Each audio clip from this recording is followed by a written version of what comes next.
Hey guys, it's Rick at Elijah Tooling. Give me 2.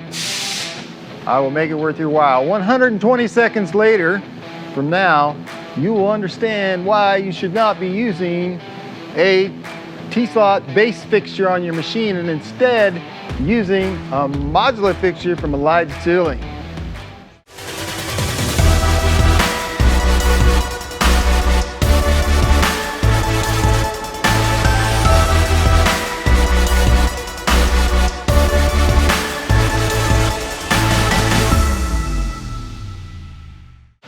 I wanted to show you that we're loading up this modular fixture plate. We've been without it for a little while because our machine was broke in essence.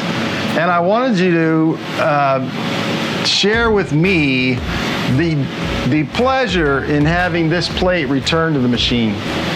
These 7 slots are totally inadequate for a rapid, repeatable, and precise setup.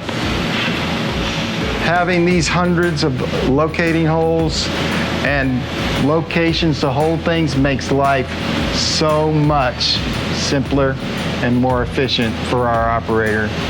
So I just thought I'd share that with you. We're going to load it up and be really happy that we got rid of these 7 slots and changed it out with this thing. This is our universal modular fixture solution, and the cost of not having it is significant compared to this thing. Talk to you later. Have a good one.